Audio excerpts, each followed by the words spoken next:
Waalaikumsalam warahmatullahi wabarakatuh. Baik, dengan siapa di mana? Dengan Abdullah di Brebes, Mi. Dengan sahabat Abdullah di Brebes. Baik, silakan bersolat terlebih dahulu. Allahumma sholli ala sayyidina Muhammad wa ala ali sayyidina Muhammad. Allahumma sholli wa sallim barik alaihi wa ala alihi wasahbihi. Baik, silakan langsung bertanya kepada Buya. Assalamualaikum, Bu ya. Waalaikumsalam warahmatullahi wabarakatuh. Masalah istihadah nifas, Bu ya. Kan misalkan yang saya baca di buku fikih praktisnya Bu ya tuh. Jadi kalau yang belum pernah nifas, belum pernah haid, terus keluar darah 65 hari gitu kan. Berarti kan nifasnya itu dikembalikan pada umumnya nifas. Kemudian setelah diambilkan nifasnya, kemudian diambil suci 15 hari.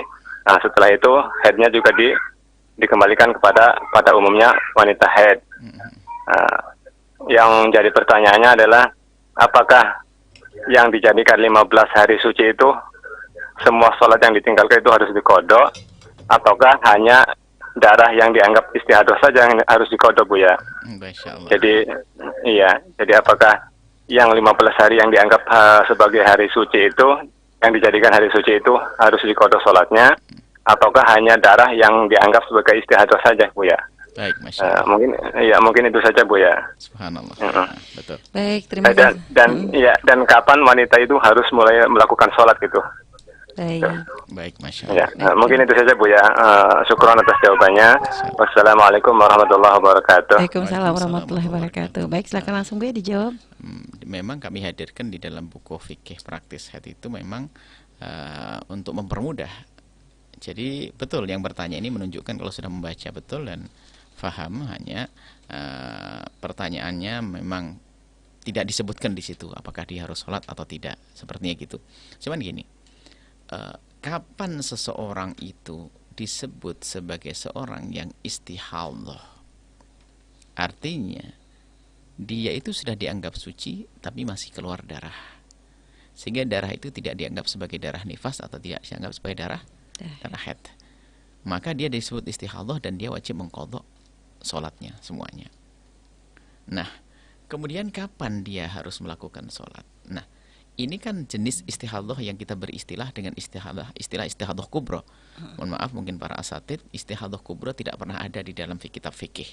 Itu memang istilah yang kami buat untuk mempermudah. Ada istihadah sughra sama istihadah kubra. Di dalam nifas hanya adanya istihadah kubra. Artinya apa? Kapan seorang wanita itu darahnya melebihi daripada 60 hari, baru saat itu dia mulai menghitung mana yang disebut darah haid. Kan begitu. Dan mana disebut darah nifas dan mana nanti yang disebut darah istihadah. Kemudian setelah itu tidak ada lagi nifas kembali, adanya hanya darah haid. Nah, jadi mulai sholatnya adalah mulai di saat dihitung ke 61 tadi. Tinggal jatuhnya 61 tadi haid atau bukan, begitu. Jadi mulai dia berpikir tentang melakukan sholat kalau sudah kelewat 60 hari. Sebab selagi masih di dalam 60 hari bisa jadi darah nifasnya itu berhentinya di hari ke-59. Berarti kan nifas semuanya. Seperti itu. Jadi setelah melewati 60 baru kan syaratnya istihadah kubra adalah jika di dalam nifas adalah antara darah nifas yang ke-60 dengan 61 itu bersambung. Kalau di dalam urusan haid hari yang ke-15, 16 bersambung seperti itu. Jadi baru berpikir tentang sholat kalau sudah melampaui batas terbanyaknya hari nifas. Dan pun demikian kan 60 hari tidak jadikan nifas semuanya. Dikembalikan seperti hitungan yang sudah Anda fahami tadi. Baik, seperti itu.